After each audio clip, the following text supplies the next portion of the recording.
welcome to the special edition of the Lictor News. My name is Syesha Yahya and thank you for joining us.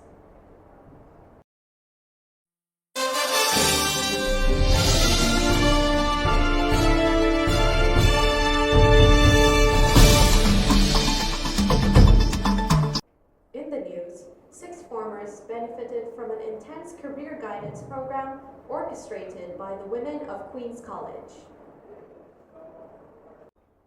To preserve the rich history of Queen's College, the much-anticipated kiosk was unveiled in a special assembly.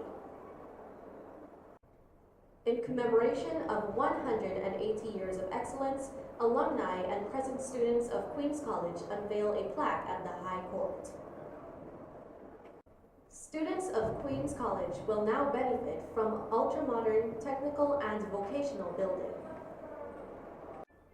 Past and present students of Queen's College showcase their artistic prowess at the Queen's College in Art exhibition. Orchestrated by the women of Queen's College, an intense career guidance outreach program benefited the 6th form students. Rhiann London has the full story. On October 22, 2024 at 8:30 a.m., Queen's College hosted its much-anticipated Career Connections program in the school auditorium. Opened by distinguished alumni Michelle Foster and Karen Wharton, the event brought together current students and 25 accomplished alumni, all of whom generously volunteered their time to offer valuable insights and guidance. Students, organized by badge numbers, rotated through 6 interactive sessions, spending 10 minutes with each professional. The atmosphere was lively and engaging as alumni candidly shared their experiences, discussing their educational journeys, responsibilities, the challenges they've faced, and the rewards they've reaped, also providing invaluable advice for students navigating their own career paths. The central message of the program was that one starting point in life does not dictate the final destination. The alumni encouraged students to open their minds and hearts to the possibilities beyond their initial expectations, highlighting the often unpredictable nature of career paths and the importance of perseverance and passion in their pursuits. The program did not seek to dissuade students from pursuing their current dreams, but rather to broaden their horizons. It emphasized that aspirations can evolve in surprising ways, and the true aim should be to expand their vision of what is possible. The sentiment echoed throughout the event was best captured by the quote shared, "I do not sleep to dream, but dream to change the world," reminding the students to strive not only for personal success, but also to make a meaningful impact on the world. This is Rhiann London reporting for Lictor News. It was a satisfying moment for the students and alumni of Queen's College as the highly awaited touchscreen kiosk was unveiled. Ariel Mohanlall has details. On October 22, 2024, the London chapter of Queen's College All Students Association, QCOSA, remarkably donated a device that enhances the connection between alumni and the current student body of the college, bridging the past with the present. This essential link, the rich and diverse history of the college, has now been rendered readily and broadly accessible through the introduction of a kiosk. Commencing with a prayer and a national pledge, this pivotal milestone was commemorated during a brief assembly at the college. Following, the Deputy Principal, Ms. Candace Cave-Stephen, delivered an inspiring address emphasizing that Queen's College is known for innovation, ideas, and technological advancements. The kiosk, she noted, aims to preserve and showcase the history of the college, ensuring that the institution's legacy, the rich traditions, significant milestones, and alumni remain dynamic and available to all. Furthermore, Mr. Marcel Gaskin, the chairman of the board, articulated that the history of the college is embodied in several books and publications, but these materials are not accessible to all. Thus, he highlighted the necessity of making this history known in greater detail, particularly to the current generation in this modern age of technology. Mr. Rod Westmus, a representative of the London chapter QCOSA, delivered an impactful speech centered on the preservation of one's legacy. He reinforced the idea that understanding one's history is vital for personal and collective growth, expressing, Those who cannot remember the past are condemned to repeat it. I love history. You know, there's an expression: if you are not committed to your yesterdays, you're bound to repeat them. So I love to know what went on before, especially 18th, 19th century history, and Guyana in particular. I went to Queen's College, and my father and his 7 brothers all came to Queen's College. It's in our family. So the fascination about finding out about how it existed back then just took hold. And the kiosk was a good way of expressing the school. No, because technology is in your era. Mine was a far different atmosphere, and I think that if I was engrossed in that, doing things like being around a kiosk, I might have not done other activities which I also enjoy. So, you know, everything has its time, and this today is the time for this. It couldn't be any other time. And you know, the way our society is, and the way you young folks are, you live in sound bites. You live in sound bites. Not very rare do I sit on a bus or a train in England and I see people reading a book. You know what they're doing? Device. Okay, Instagram. Boom, boom, boom, boom. Okay. So the kiosk is for people that passing by, short bullet points. Oh yeah, he was a principal in that. Oh, he did that, and that's what I wanted to get across. We have such a rich history, and all of the leaders, I believe, bar 1 or 2, came from this school of the leaders of the country, and it's an inspiration, I think, for you to come and read and see the predecessors and want to aspire to be what they were, and so it sort of sets the bar. It will set a bar for you to want to do better, and that's all I wanted to put over. Yeah. In closing, the Assembly showcased a poignant rendition of World's Greatest by students Akila Hardin, Chanelsia Cameroon, and Michael Brown.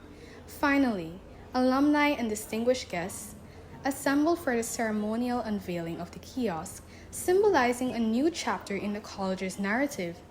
This initiative not only commemorates the institution's history, but also fosters an ongoing dialogue between past and present, ensuring that future generations of Queen's College remain connected to their heritage by being faithful and useful everywhere. This is Ariel Mohanlall reporting live for Lictor News. In observation of the theme, celebrating 180 years of rich history sustaining excellence, a plaque was unveiled at the High Court to remind students and alumni of the time-honored history of Queen's College. Krish Nandlall has more details. In celebration of Queen's College's 180th anniversary, a special ceremony was held today, October 22, 2024, at the Supreme Court of Judicature in Georgetown. The event featured the unveiling of a commemorative plaque honoring the school's legacy, situated on the southern side of the High Court, facing Charlotte Street. The ceremony commenced with a brief address by Suwana Lovell, Registrar of the Supreme Court of Judicature, who welcomed attendees and introduced the Attorney General, Honorable Mahabir Anil Nandlall, SC, a distinguished alumnus of Queen's College.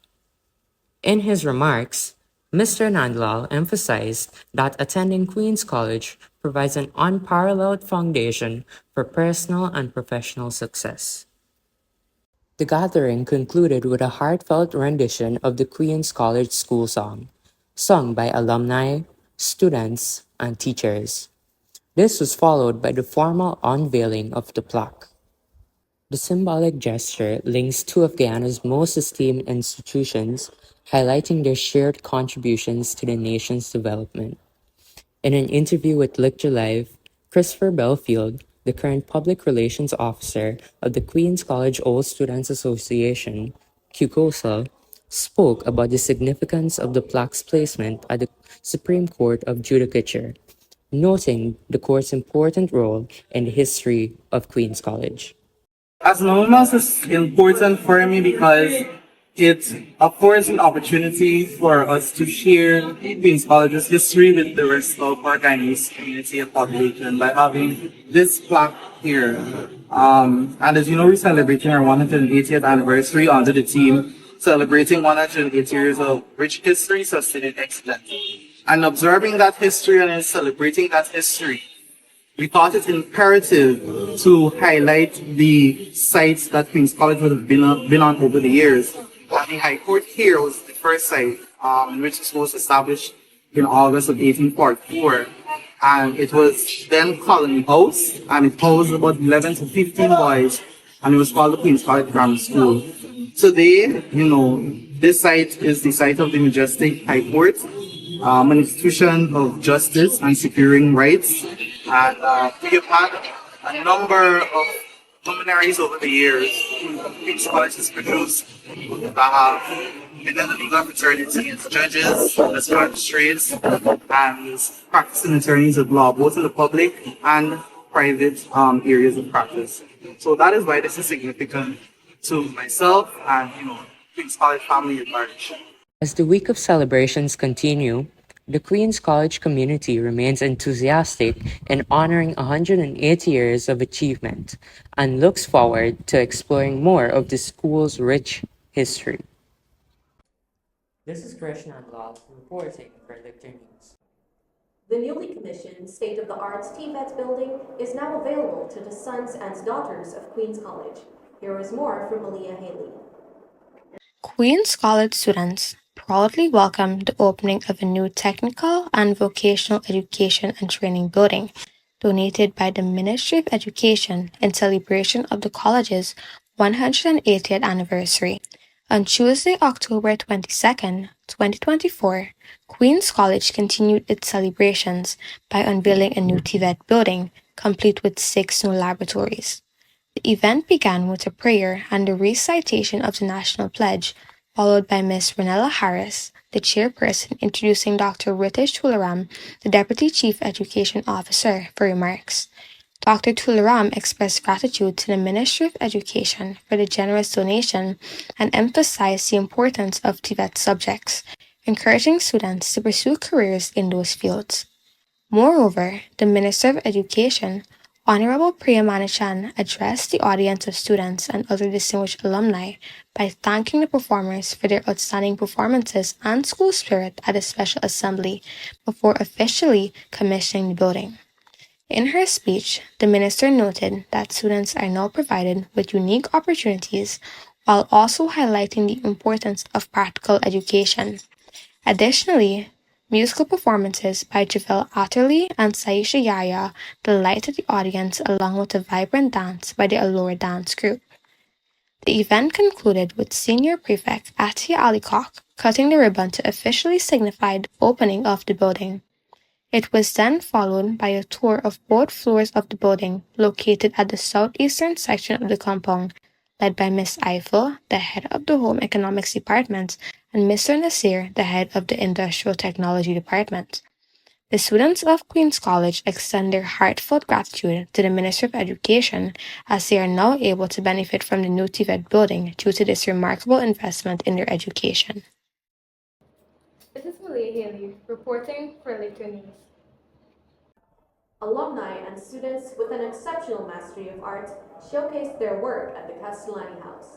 Ashley Innis has details. The 180th anniversary celebration of Queen's College continued in grand fashion on its third day with an art exhibition hosted at Castellani House, where the creative spirits of both current students and distinguished alumni were on full display.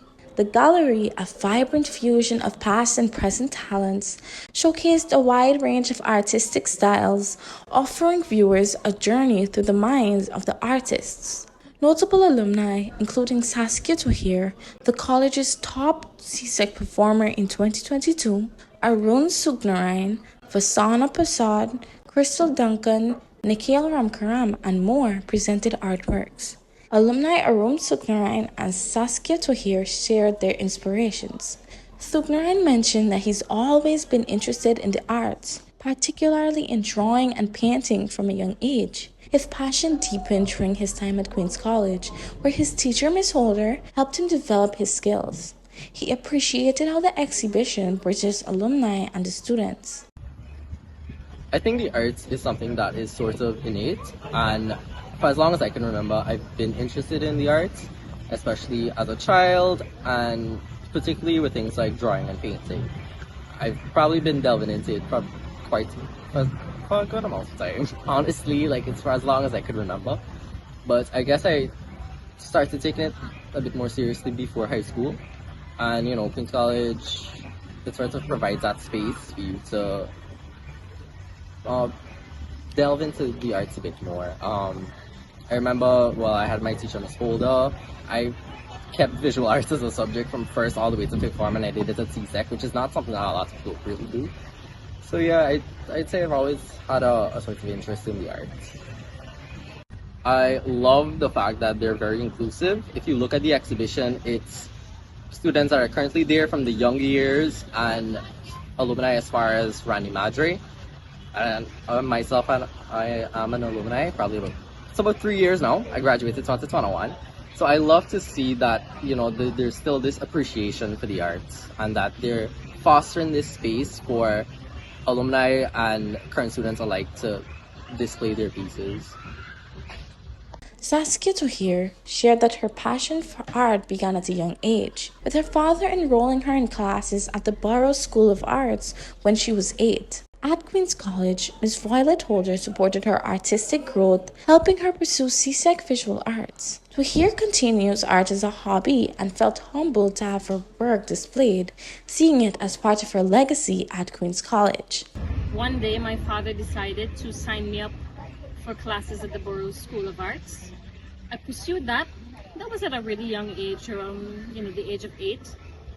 Subsequently, when I went to Queen's College, I had the distinct privilege of working with Ms. Violet Holder, who is still the art pedagogue there. She would take me in during lunch times, and we would work on paintings from the time I was 14. That was when I was in second form. And from there, that love of painting progressed, and I decided to pursue CSEC visual arts, and still a hobby I keep up to this day. In many respects, I feel humbled to be a part of the Queen's College institution. I feel as though my art being portrayed here is my imprint or my footprint into the Queen's College legacy. And so I feel humbled, and to some extent when I get to explain my art to the patrons, I feel a little bit proud. Among the current students, Crystal Sami, Lakshaya Legraj, Tamika Wallace, Devi Gopal, Angelina Persaud, Gabrielle Felix, Malia Rajkumar, and many more captivated the audience with their bold expressions and innovative use of color and form. Each piece told its own story, whether through vibrant hues, abstract designs, or compositions of photographs. Their contributions brought fresh perspectives to the gallery, proving that the artistic future of Queen's College remains bright. This exhibition wasn't just a display of talent, but a celebration of the creative legacy that Queen's College continues to foster. This is actually Innis reporting live for Lictor News. This has been a special edition of the Lictor Live News. My name is Syesha Yahya, and on behalf of the Lictor Live team, thank you for watching.